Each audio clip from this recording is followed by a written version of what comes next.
وَإِنَّهُمْ لَيَصُدُّونَهُمْ عَنِ السَّبِيلِ اور شیاطین روکتے ہیں ان کو ہدایت سے.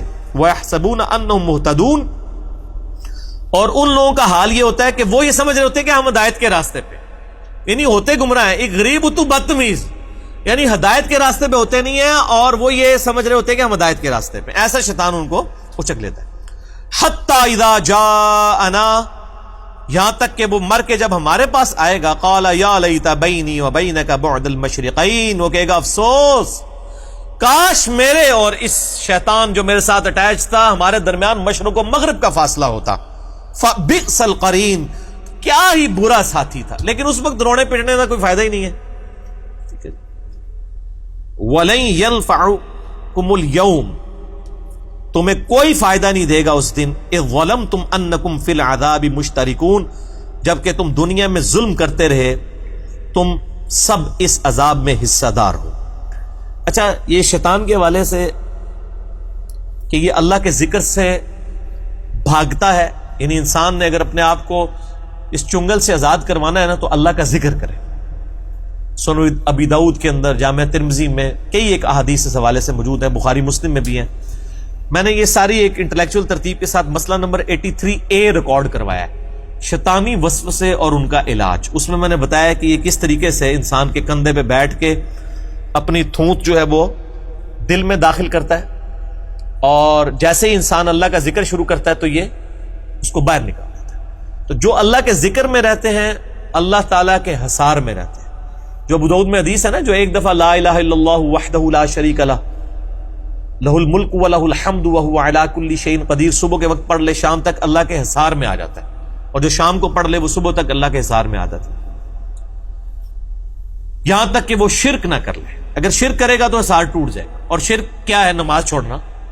صحیح مسلم میں حدیث ہے، بندے کے شرک اور ایمان، کفر اور اسلام کے درمیان فرق کی نماز ہے. یہ نہیں کہ لا الہ الا اللہ پڑھ کے تو صبح بے فکر ہو گیا اور نماز دیہڑی پڑھنی کوئی نہیں، تو وہ تو حصار خود ہی توڑ دے، کیونکہ اس نے نماز چھوڑ کے شرک کر لیا. عملاً تو شرک ہے. تو وہ باقی ساری آپ احادیث مسئلہ 83A میں آپ سن سکتے ہیں. أَفَأَنْتَ تُسْمِعُ الصُّمَّ أَوْ تَهْدِي الْعُمْيَ وَمَنْ كَانَ فِي ضَلَالٍ مُبِينٍ. اے نبی صلی اللہ علیہ وآلہ وسلم، کیا آپ بہروں کو سنانا چاہتے ہیں؟ کیا آپ اندھوں کو ہدایت کی طرف بلانا چاہتے ہیں جو کہ کھلی گمراہی میں؟ یعنی جو لوگ آپ کی بات غور سے نہیں سن رہے وہ اصل میں تو بہرے ہیں عقل کے، اور عقل کے اندھے ہیں، یہ کبھی بات نہیں سنیں گے. فَإِمَّا نَذْهَبَنَّ بِكَ فَإِنَّا مِنْهُمْ مُنْتَقِمُونَ. اے نبی علیہ السلام، اگر ہم آپ کو موت بھی دے دیں، اس دنیا سے آپ کو لے جائیں، اور یہ جو آپ کے مخالفین ہیں جو آپ کی دعوت قبول نہیں کر رہے، ان سے تو ہم انتقام ضرور لیں گے. یہ کیا سمجھ رہے ہیں؟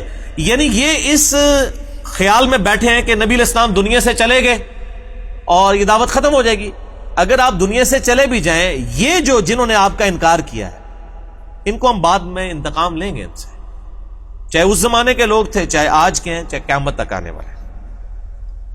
او نُرِيَنَّكَ الَّذِي وَعَدْنَاهُمْ، یا ہم آپ کو وہ عذاب دکھا دیں جو وعدہ کیا تھا کہ آپ کے مخالفین پہ آئے گا، اور وہ دکھا دیا اللہ تعالیٰ نے غزوہ بدر کی شکل میں. 70 ان کے سردار قتل ہوئے. فَإِنَّ عَلَيْهِمْ مُقْتَدِرُونَ، تو ہم بے شک اس کے اوپر بھی قدرت رکھتے ہیں، چاہے تو آپ کو وہ عذاب دکھائیں، اگر آپ کی زندگی میں عذاب نہ بھی آیا ان کافروں پہ، آپ کے مرنے کے بعد آئے گا. تو کچھ پہ تو دنیا کی زندگی میں آ گیا، اور رومن اور پرشین امپائر پہ سیدنا ابوبکر اور عمر کی خلافت کے اندر ان پر عذاب آیا. فَاسْتَمْسِكْ بِالَّذِي أُوحِيَ إِلَيْكَ، پس مضبوطی سے پکڑ کر رکھیے اس وحی کو جو ہم نے آپ کی طرف کی ہے نبی صلی اللہ علیہ وآلہ وسلم. إِنَّكَ عَلَى صِرَاطٍ مُسْتَقِيمٍ، بے شک آپ سیدھے راستے کے اوپر ہیں. یعنی نبی علیہ السلام کو تسلی دی جا رہی ہے، جو مکی صورتوں کا اسلوب ہوتا ہے کہ ڈٹے رہیں. اب ظاہر ہے کہ ایک بندے نے دیکھیں دعوت دیتے ہوئے آلموسٹ 13 سال گزر چکے ہیں، صرف 100 کے قریب لوگ مسلمان ہوئے ہیں، کتنا دل ٹوٹتا ہوگا. تو اللہ تعالیٰ نے کہا کہ آپ تسلی رکھیں، عنقریب آپ کی فتح ہونے والی ہے. اور آپ دیکھ لیں اگلے 17 سال کے اندر دنیا کی دونوں سپر پاورز مسلمانوں کے قدموں میں ڈھیر ہو چکی تھی.